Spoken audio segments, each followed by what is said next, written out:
Hi guys, and welcome to a new video. I hope you don't mind, but I've got a gorgeous cow behind me, my White Star running flag now that I am an ambassador, and plus a cow always cheers me up. So today's video is all about my 8 new rules for running that I have compiled the other day when I finally sat down and thought about things. So I'm currently injured, and definitely injury is a good time to reassess, to look back on the running you've been doing and any exercises you've been doing, and how you can take this injury and move forward with your running or kind of whatever exercises you do.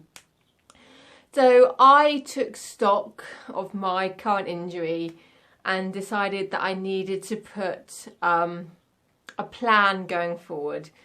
I needed to have a few rules that hopefully I will stick to, and that will help me progress as a runner, become a stronger runner, and just become an all-round better athlete post-injury.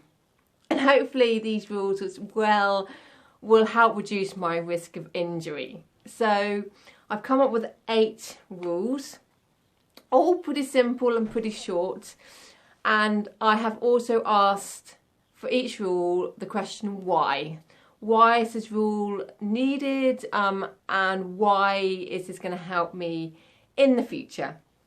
So I have printed off my 8 rules. I have a copy at the start of my running diary. I have a loose copy that I can move to every month in my running diary. I also have a copy stuck to the side of my chest of drawers. So it's the last thing I see at night and the first thing I see in the morning.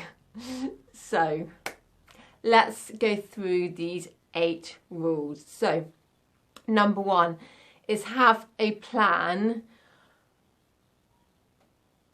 about my coming week and my coming month. So plan my runs in, and also plan in any other exercise. Not only will this give me structure, it will also help me perform well in each session I do, whether that's running, spinning, cycling, gym, CrossFit. I'm able to perform well, and it will also help to reduce the chances of having a tough session followed by another tough session. For example, having a interval session or hill session with the club on a Wednesday night followed by a 7:30 CrossFit session the following morning. So that should help. Number 2 is every 4th week I will have an easy week. Why? This is just to help my body to recover, to actually my body to adapt to my previous 3 weeks of training, and also it will mean that my body's able to perform for the next 3 weeks section of training. So it's just basically to help me to recover, to help my body adapt, and then to help me to be ready for the next bout of training. And it also should reduce my risk of injury because I'm just kind of not doing roughly the same mileage every week, week in, week out. Number 3 is something I don't do, and probably something that a lot of you don't do, is to run my easy runs easy. Why? Basically, if I run my easy runs super easy, my body is still recovering whilst I'm loving running and I'm able to run. So my body's recovering, but I'm still doing what I love. And also having those easy runs means that my body is ready to perform for a harder session. For hill reps, for intervals, my body's able to perform well in those sessions because I've taken it easy on my easy runs. Number 4 is having a rest day after a half marathon. I am bad at doing this. If I race a half, then I am more likely to take a day off the next day. But if I kind of said to myself, oh, I just did it as an easy run, I'll be fine. The fact is, I still covered 13.1 miles. I've still gotten that in my legs. No matter how easy you take it, you've still done it. I've still been out for over 2 hours. And plus, it's not just running a half, it's maybe travelling to the half, getting up early, well, earlier than you normally would do, and then running your half, travelling home, you might not have eaten properly.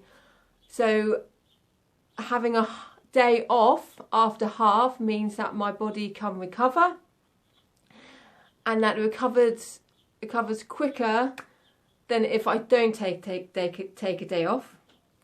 And then I'm just recovering for the rest of the week instead of being able to perform with my exercise for the rest of the week. So that's why it's important to have that rest day after a half marathon.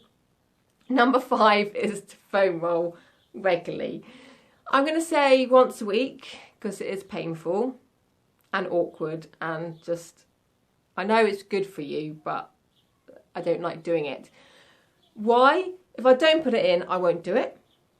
But by foam rolling regularly, it should help to ease out the muscles, kind of improve my movement, my flexibility, and then that should also help to reduce my risk of injury. Because I'm just taking some time over myself and my body to ease out my tired muscles. Number 6 is to focus on the smaller muscles and movements. Why? Because I think you need to focus on the smaller movements and the smaller muscles in order to become a stronger runner, a more efficient runner, and also concentrating on those small movements would mean that when I do big movements like quads and squats and lunges, I get a more benefit out of them. So the smaller movements I'm talking about are glute bridges, calf raises, single leg balance work. So focusing on those small movements and targeting those small muscles and small movements means that my mind and body connection is able to then control my body and my muscles and my movement when I do bigger movements such as squats and lunges. Number 7 is to seek professional help at least 8 to 12 weeks. Why is this important? Because it gives you a bit of time and a bit of extra thing for recovery. It also means that your professional, such as a sports, such as a physical therapist, will notice things that you don't, or that you've noticed but have chose to ignore. So they might notice any muscle imbalances, any poor movement patterning, and then these could lead to injury. So by seeking professional help, it means that you're able to potentially reduce the risk of injury because you're picking up those little things earlier and able to work on them instead of them being left to the side and possibly becoming an injury. And it's also good as a way to remember good exercises and maybe things you've been missing. So yeah, seek professional help every 8 to 12 weeks. Finally, number 8 is to have fun. Why is this important? For me, I think, because sometimes it's very easy to forget about having fun with your exercise and with your running. And, you need to have fun because otherwise, things become monotonous. It becomes tiresome and you end up doing the same things all the time. Whereas having fun, like running with some friends or finding new routes, will just kind of mix things up. And also, by having fun, means you're more likely to be taking that run relatively easy. So that links into having easy runs easy. So those are my 8 rules. So hopefully these will be a foundation that will improve my running in the future, and also I can build on these, and hopefully these 8 rules will become part of me, a part of my running life, and they just become part of things I do rather than constantly have to think about them. So please let me know in the comments below what your number 1 rule is, or whether I've forgotten one major rule. So please comment below. If you like this video, please give it a thumbs up, subscribe to my channel, and share this video with any runners you know. And whatever you do, #killing it.